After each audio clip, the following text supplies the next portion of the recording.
नमस्कार क्रिकेटप्रेमींनो, मित्रमैत्रिणींनो, कसे आहात तुम्ही सगळे? पहिल्यांदाच सांगून टाकतो, लक्षात घ्या, चुका झाल्या आहेत, अडचण झाली आहे, आग लागलेली नाही आहे. होय, मी भारत विरुद्ध आयर्लंडच्याच मालिकेबद्दल बोलतोय. भारतीय संघाने पहिल्या 2 सामन्यामध्ये व्यवस्थित सपाटून मार खाल्लेला आहे. सिरीज चक्क आयर्लंडने जिंकलेली आहे. मान्य करायला काहीच हरकत नाही. अप्रतिम क्रिकेट ते खेळलेले आहेत. भारतीय संघाने खूप चुका केलेल्या आहेत. परंतु या गोष्टी अडचणीच्या आहेत, संकटाच्या नाही आहेत. कसं ते तुम्हाला सांगायचा प्रयत्न करतो. पटतंय का बघा. अजिबात कुठेही जाऊ नका. बघत राहा तुमचा आवडता कार्यक्रम सुनंदन लेले क्रिकेट अँड बियॉन्ड. मित्रांनो, मैत्रिणींनो, तुम्हाला कल्पना आहे की भारतीय संघ जेव्हा कुठलीही मालिका खेळायला जातो, खास करून T20ची, तेव्हा 2 गोष्टी आपल्या मनात असतात. लागोपाठचे 2 T20 वर्ल्ड कप भारताने जिंकलेले आहेत आणि भारतीय संघातल्या सर्वच्या सर्व खेळाडूंना, रादर ते सोडूनच्या सर्व खेळाडूंना सुद्धा IPLचा जबरदस्त T20 क्रिकेटचा अनुभव आहे.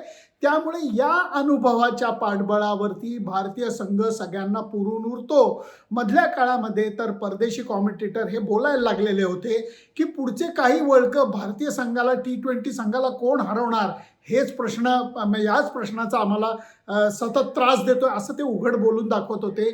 आणि ही गोष्ट मान्यच करायला लागेल की भारतीय संघाचा दबदबा निर्माण झालेला होता, अजूनही आहे. त्याचं कारण लागोपाठ 2 वर्ल्ड कप, त्याच्यानंतर 12 T20 द्विपक्षीय मालिकेमध्ये भारतीय संघ अविजित राहिलेला होता. आणि त्या पार्श्वभूमीवरती आयर्लंडनी भारतीय संघाला पहिल्या 2 सामन्यामध्ये हरवणं हे पचवायला कठीण जात आहे. तुम्हालाही जात आहे, मलाही जात आहे, भारतीय संघाला सुद्धा जात आहे. पण मी सुरुवातीला जी कॉमेंट केली आहे, अडचण आहेत, चुका आहेत, पण आग लागलेली नाही आहे. त्याचं कारण मी तुम्हाला सांगतो. पहिल्यांदा अडचणी काय आहेत, चुका काय आहे, ह्याच्याबद्दल आपण बोलूयात. गोलंदाजीमध्ये प्रॉब्लेम आहेच, फलंदाजीमध्ये सुद्धा प्रॉब्लेम आहे. असं का म्हणावं असं वाटतं, तर पहिल्यांदा गोलंदाजीबद्दल बोलतो की गोलंदाजी करत असताना अर्शदीप हा बुमराह बरोबर जास्त इफेक्टिव्ह ठरतो, इंडिपेंडेंटली इफेक्टिव्ह ठरत नाही. या संपूर्ण मालिकेमध्ये आपण प्रिन्स असू देत, शेडगे असू देत, नवीन गोलंदाजांना आपण ट्रायआउट करतोय. ह्याच्यामध्ये अर्शदीपचा एक जबरदस्त, काय म्हणतात त्याला, अनुभवी 2 वर्ल्ड कपच्या अनुभवाचा भाग होता. प्रसिद्ध कृष्णाला पहिल्या सामन्यामध्ये मार पडला म्हणून बाहेर ठेवण्यात आलं. हर्षित राणा दुखापतीतनं परत येतोय आणि त्याच्या सोबतीला आपल्या स्पिनर्समध्ये खास करून भरवशाचा स्पिनर हा अक्षर पटेलचाच आहे. अक्षर पटेलचा बॉल वळत नाही, पडून आत येतो. चांगल्या विकेटवरती तो जास्त इफेक्टिव्ह ठरतो. बॉलिंग, फास्ट बॉलिंग फ्रेंडली विकेटवरती तो एवढा इफेक्टिव्ह ठरत नाही. या सगळ्याचा जर का आपण विचार केला तर त्याचा परिणाम आपल्याला समोरच्या 2 मॅचेसमध्ये दिसतो की जिथे भारतीय संघाला समोरच्या संघाने व्यवस्थित चोपून काढलेले आहे. पहिल्या सामन्यामध्ये ते 180चा टप्पा पार केलेला होता. त्यामुळे आयर्लंड संघाचं कौतुक करूया. बॅटिंगबद्दल जर का बोलायचं झालं तर गेले कित्येक महिने T20 वर्ल्ड कप पाठोपाठ IPL याच्यामुळे भारतीय T20 संघातल्या सर्व खेळाडूंना पाटा विकेटवरती बॅटिंग करायची सवय लागलेली होती.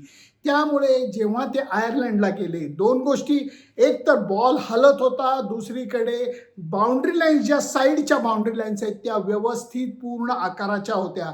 याच्यामुळे मिसटाईम शॉट वगैरे, सिक्सर जात नव्हते, बॉल पटकन बॅटीवर येत नव्हता. त्यामुळे धावा काढण्यासाठी कष्ट करायला लागतात, ही मनोवृत्ती भारतीय संघाच्या बॅटिंगमध्ये दिसली नाही. समोरून परत 180 धावांचं ओझं होतं. या सगळ्यामुळे भारतीय फलंदाज गडबडून गेले, तंत्रामध्ये कमी पडले. तुम्ही जर का पहिल्या मॅचमधला श्रेयस अय्यरचं आऊट होणं पाहिलं तर पायावर पडलेल्या बॉलला असं फ्लिक केलं की भारतामध्ये सिक्सर जाते, ती इथे जात नाही, कारण या बाउंड्री लाईन्स लांब आहेत. दुसऱ्या मॅचमध्ये जेव्हा श्रेयस अय्यर आऊट झाला तेव्हा पायाची हालचाल शून्य झाली. तुम्हाला हे सगळ्यांना बघायची सवयच लागलेली आहे की पाय हलवा, हात हलवा, काही घेणं नाही, हातातल्या बॅटीचा कोयत्यासारखा वापर करा आणि बॉलर्सना फोडून काढा. हेच T20 क्रिकेट बघायची आपल्याला गेले 4 महिने सवय लागलेली होती. त्याच्यातनं हा बदल झाला की जिथे तंत्राला थोडंसं महत्त्व लागलं, त्या तंत्रामध्ये भारतीय फलंदाज कमी पडले, हे कबूल करायला काहीच हरकत नाही. या 2 चुका आहेत की एकीकडे गोलंदाजीमधलं अपयश, त्याला येऊन मिळालं फलंदाजीतलं अपयश, मग 2 सामन्यातला पराभव हा लिहिलेलाच होता. आणि समोरून आयर्लंड संघाने सर्व बॉक्सेस टिक केले. बॅटिंग चांगली केली, बॉलिंग टप्प्यावर टाकली, त्यांच्या फिल्डिंगची त्याला साथ होती. स्थानिक हवामानाचा पूर्ण अनुभवाचा फायदा त्यांनी घेतला. 2-0 भारतीय संघाला मालिकेत हरवून टाकलेला आहे. वेल प्लेड आयर्लंड. परंतु भारतीय संघाला याच्यापासून बोध घेण्याची गरज आहे. भारतीय संघाचं संघ व्यवस्थापन गिरे तो भी टांग उपर कधीच कुठल्या चुका कबूल करत नाही. दरवेळेला काही ना काहीतरी कारणं देतात.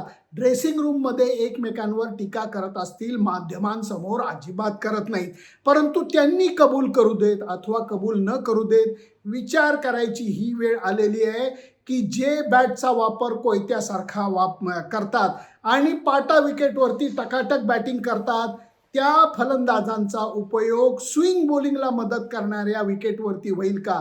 मग ते विकेट आयर्लंडचं असू देत, इंग्लंडचं मी म्हणणार नाही, कारण इंग्लंडची विकेट्स ड्रास्टिकली बदललेली आहेत, ती फलंदाजीला पोषक झालेली आहेत. परंतु T20 वर्ल्ड कप दक्षिण आफ्रिकेत आहे, जिथं बॉल हलतो सुद्धा आणि बाउन्स सुद्धा होतो. याच्या सगळ्याचा विचार भारतीय संघ व्यवस्थापनाला तंत्र सुधारण्यासाठी करायला लागेल आणि त्याच्यातनं जर का फलंदाजांनी तंत्र सुधारलं नाही तर मग निवड समितीला वेगळा विचार करायला लागेल.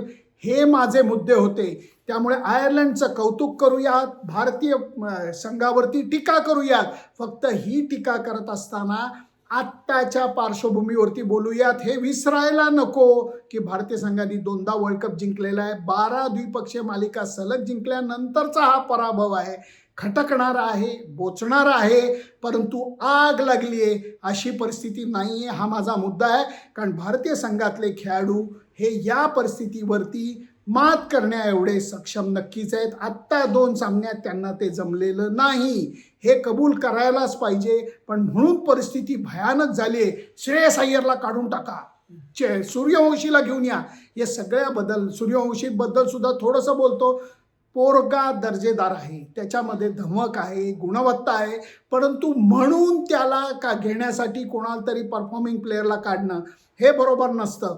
पहिल्या 2 सामन्यामध्ये त्याला संधी न देण्यामध्ये भारतीय संघ व्यवस्थापनाने, कप्तानांनी काही चूक केली असं मला वाटत नाही. कारण वर्ल्ड कप जिंकून आलेली पोरं होती. सॅमसन हा मॅन ऑफ द सिरीज होता, अभिषेक शर्मा हा परफॉर्मिंग आर्टिस्ट होता, तिलक वर्मा परफॉर्मिंग आर्टिस्ट होता, श्रेयस अय्यर तर कॅप्टनच आहे. ह्याच्यामध्ये वैभव सूर्यवंशीला जागा मिळणं पहिल्या 2 मॅचमध्ये अवघड होतं. तेच भारतीय संघाने केलंय. धीर धरा, हा पोरगा भारतीय संघाकरता नक्कीच खेळणार आहे. तेव्हा त्याच्या येण्याची वाट बघूयात. 2 सामने झालेत म्हणून टीका करूयात, परंतु लगेच या संघाला काडी लावायचा प्रयत्न आपण करायला नको, असं माझं मत आहे. तुमचं मत काय मला नक्की कळवा.